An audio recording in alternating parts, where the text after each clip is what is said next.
সুপ্রিয় দর্শক, নতুন একটি ভিডিওতে আপনাদের স্বাগতম। বাংলাদেশের রাষ্ট্রপতি মোহাম্মদ শাহাবুদ্দিন বর্তমানে কেমন আছেন এবং তিনি কোথায় আছেন সেটি আজকের নিউজে আপনাদের জানাতে চলেছি। অবশ্যই ভিডিওটি জুড়ে সবসময় সাথেই থাকবেন। মোহাম্মদ শাহাবুদ্দিন ছিলেন বাংলাদেশের 23তম রাষ্ট্রপতি, কিন্তু 5ই আগস্টের পর তাকে ঘিরে একটি আন্দোলন শুরু হয়। তার দাবিতে উঠে আসেন, তবে অজানা কোনো কারণে ডক্টর মোহাম্মদ ইউনূসের নেতৃত্বে অন্তর্বর্তীকালীন সরকার সেই দাবি পূরণ করেনি।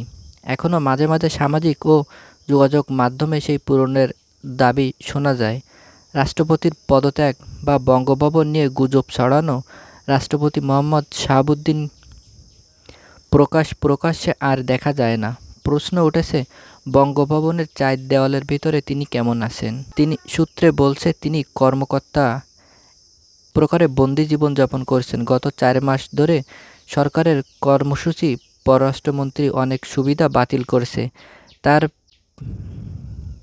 এমনকি রাষ্ট্রপতিকে নিয়ে কোনো সংবাদ সম্মেলন এবং রাষ্ট্রপতিকে নিয়ে কোনো সংবাদ প্রচার সবগুলোই নিষেধাজ্ঞা জারি করা হয়েছে। সংবিধান সুবিধা অনুযায়ী রাষ্ট্রপতিকে ক্ষমতায় বসানো ও বাস্তবায়ন।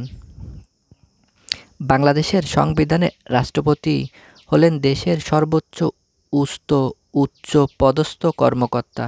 তিনি অনেক সাংবিধান পদে নিয়োজিত থাকেন, কিন্তু বাস্তবে তার ক্ষমতা অনেকটাই আনুষ্ঠানিক এবং নিরাপত্তা বলে সমালোচনা করে আসছেন। তবে 5ই আগস্টের রাজনৈতিক অবস্থার পর থেকে রাষ্ট্রপতি বিশেষ করে বারবার আলোচনা হয়ে আসছে। রাষ্ট্রপতি মোহাম্মদ শাহাবুদ্দিন 2023 সালের 24শে এপ্রিল শপথ নেন, কিন্তু 5ই আগস্টের আগে পর্যন্ত তিনি ছিলেন বিশেষ আলোচনায় ছিলেন না। 5ই আগস্টের সরকার পতনের পর থেকে মানুষ বঙ্গভবন রাষ্ট্রপতিকে খুঁজতে থাকেন। গত 4.5 মাস ধরে কোনো খবর প্রকাশিত হয়নি। বঙ্গভবনের সূত্রে জানিয়েছেন, আগস্টের পর থেকে রাষ্ট্রপতির জীবন অস্থিরতা বেড়ে গেছে। রাষ্ট্রপতি কবে সর্বশেষ বঙ্গভবনের বাইরে গিয়েছেন তা গুণে বের করা যাচ্ছে না। বর্তমান অন্তর্বর্তীকালীন সরকার তিনি কেবল রাষ্ট্রীয় দিবসগুলোতে বের হয়।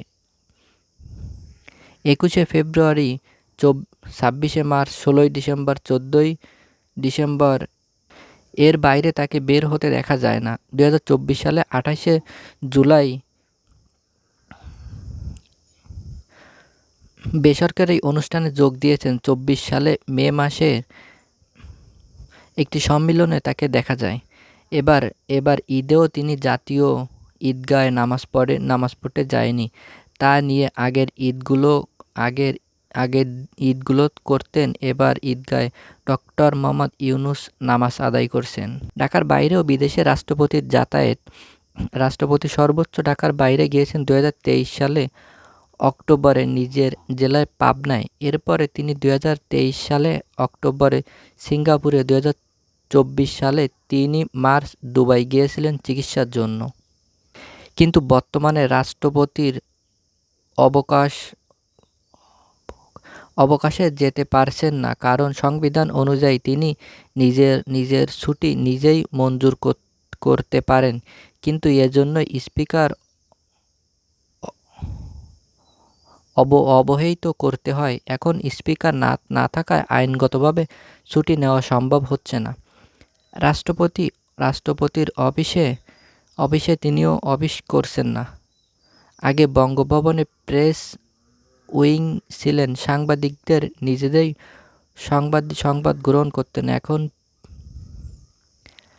এখন প্রেস ব্রিফিং এবং মোবাইলে ছবি ধারণ ক্যামেরায় তোলা হয় এবং প্রেস ব্রিফিংয়ে পাঠানো হয়।